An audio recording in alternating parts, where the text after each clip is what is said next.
dobre so Trumpove teorije zarote. Z mano je David Icke, britanski konspirolog, ki je nekoč napovedal, da bo konec sveta leta 1997.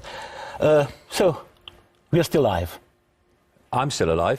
We're all still alive. Yeah. But how do we stand? Say again? How do we stand? Where are we?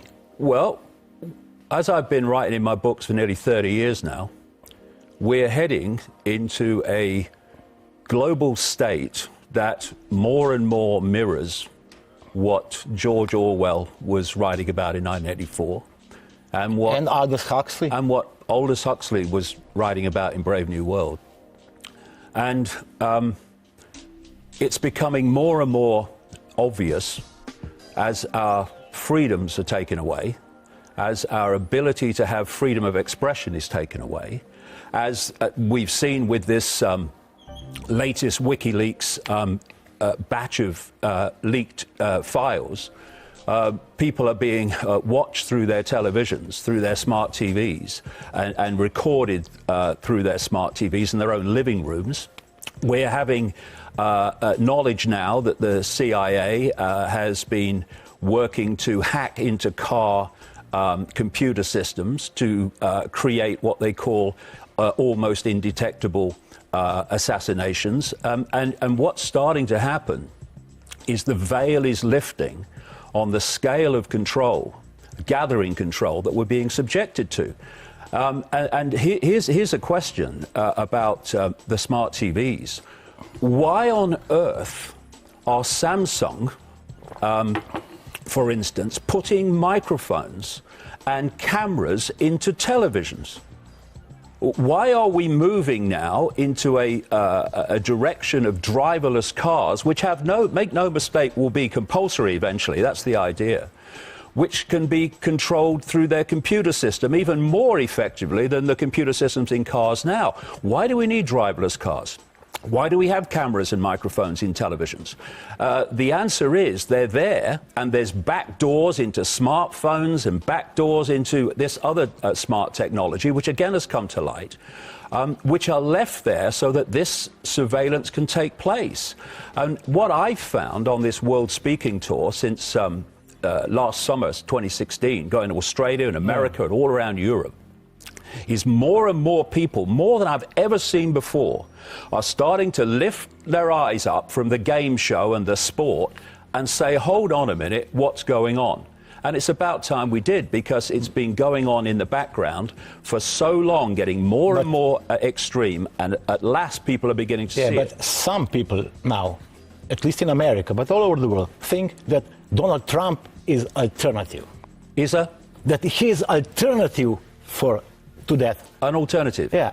Well, I'm not sure that an alternative to the establishment gets to office and then hands the American economy to Goldman Sachs. Donald Trump has spent his life in the swamp, in business. Now he's claiming to be draining it. And he's handed over Homeland Security, a domestic law enforcement operation, to a military man. He's handed the Pentagon to a military man. His national security advisor is a military man. I don't see the evidence, shall we say, so far, that he is changing direction in any way, shape or form, except in language and in rhetoric. In reality, it's continuing on as before. But can you imagine, there's deep state, as they call it. Right. That he gets this deep state in his hands, under his control. He is a pawn of the deep state. You see, this is the thing that I would say to people about politics and political leaders. Don't get caught in focusing on here today, gone tomorrow political leaders. Because Bush came and went. Obama came and went. Trump has come and he'll go. Look at what's always there. For instance, the intelligence network is always there. The military is always there. Can you imagine that intelligence in the hands of Trump? It won't be allowed. It won't be allowed. You see, this is the point.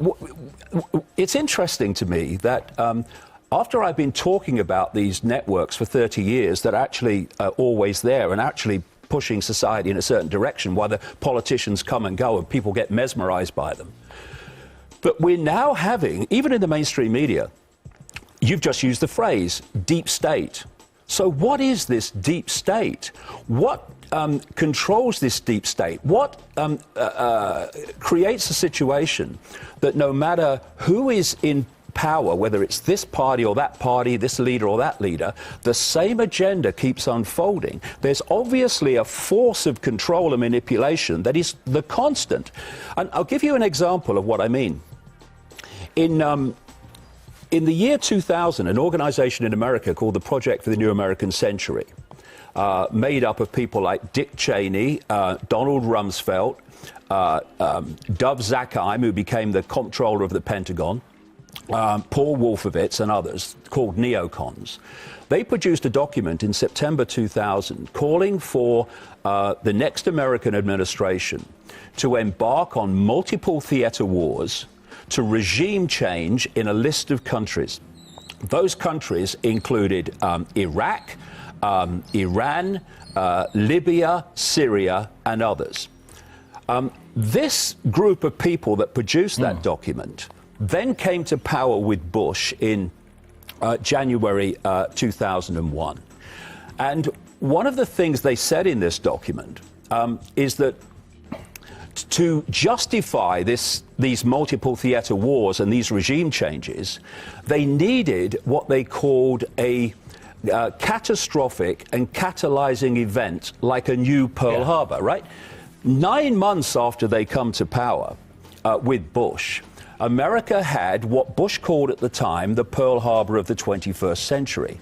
As a result of that, they started picking off these countries on the list. Now, here's the point. They went into Iraq on a lie under Bush and under Blair. Then Obama came in and the British Prime Minister David Cameron. But instead of changing direction, they continued to pick off the list. So Obama and NATO and Cameron went for Libya. Then they moved on this proxy war to Syria to try to get rid of Assad. These are all the countries on that original list. So what I'm saying is, no matter what politicians come to power, whoever it is, Trump, Republican, Democrat, this same agenda goes on unfolding. And my question has been all these 30 years, who is controlling that? And that's the question we need to answer. But here, how come conspiracy theorists and conspiracy sites honor and cheer Trump? Isn't he exactly the kind of guy they were constantly warning us against? Well, I completely agree with you. I mean, I've been in this alternative media before there was an alternative media. And I've seen people come along and start to investigate how this hidden state works. And they're pointing out, quite rightly, through the years, that it doesn't matter who you vote for, the same force is in power. And then Trump comes along, and suddenly these American, particularly, but not only American, alternative sites jump on Trump as like a messiah, like some kind like of deity. their pope, their conspiracy theorist in chief. But it's crazy because Trump is just another polarity in this illusory game that keeps our attention from seeing the constant force that's going through the presidencies and through the parties. So I've been very disappointed, I have to say, with many major you might call them conspiracy websites, alternative websites in America that have dropped their principles and gone for Trump. I think it's crazy. And they'll eventually have to see the error of their ways. Okay, thank you very much. Tako, zdaj veste, vi pa vidimo ponedeljek, ki ste ura isti kanal v živo, zadnjo besedo pa ima recepcija. Thanks, mate.